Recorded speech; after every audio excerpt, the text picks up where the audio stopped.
Hello all, today we will be uncovering polygyny.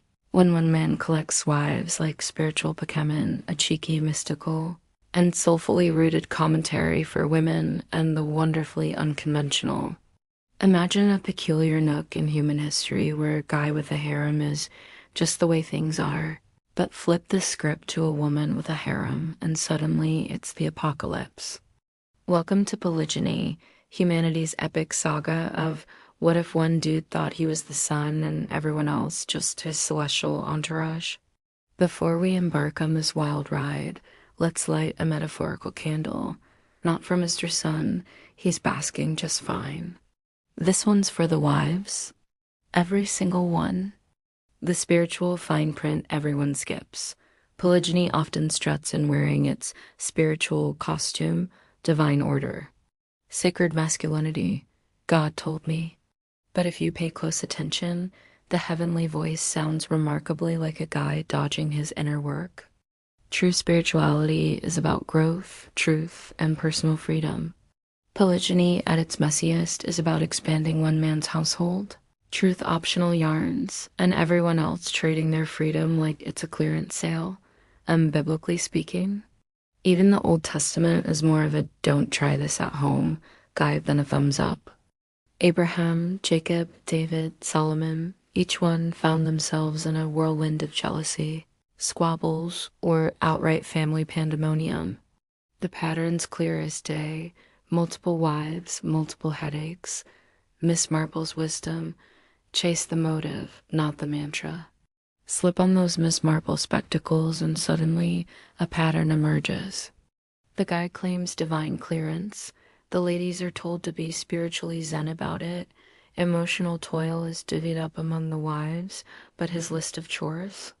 Not so much, it's less holy matrimony and more celestial pyramid scheme.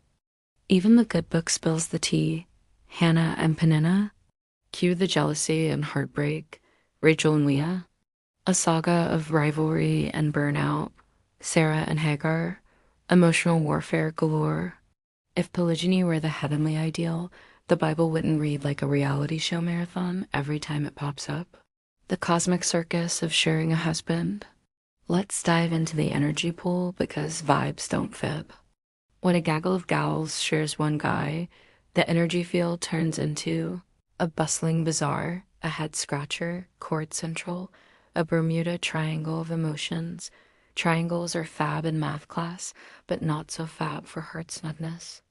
In polygynous circuses, women often find themselves doing spiritual acrobatics to hush their intuition, which is wailing like a siren on full blast. My personal 2 cents, sharing. Not my style. Let me spill the tea with a sprinkle of love and a dash of divine sass. Sharing is not on my agenda. My peace? Nope. My purpose? Nope. And definitely not my partner. Sure, polygyny was all the rage back in the Old Testament days, bless those trailblazing women. But fast forward to the New Testament and the script flips.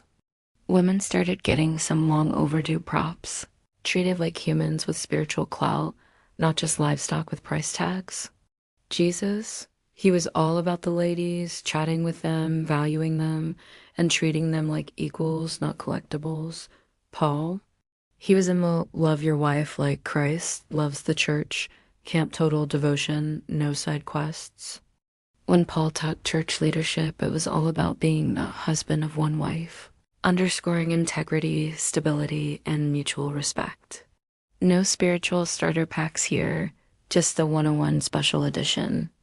So in my spiritually savvy, intuition-fueled view, polygyny, it's a no-go. Energetically? Nope. Emotionally?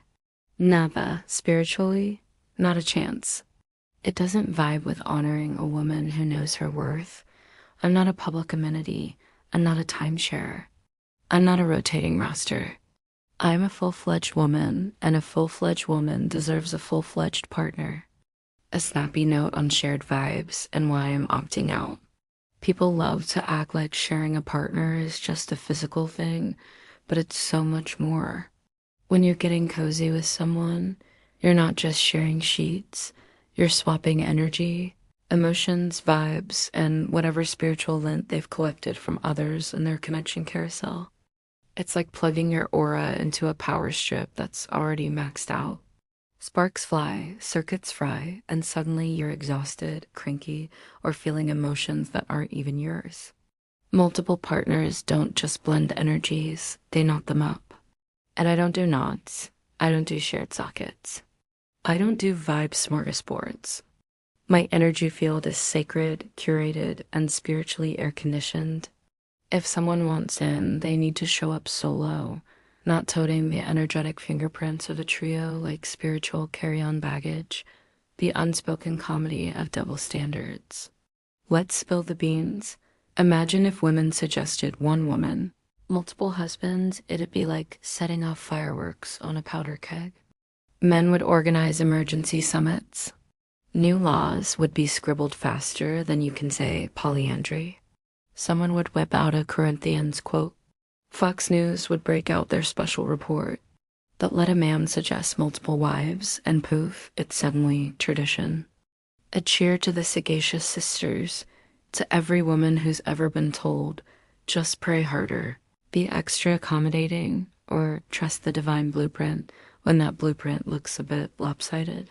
May your intuition be as sharp as a freshly picked apple, your boundaries as sacred as a hidden oasis, and your heart as majestic as a royal tiara.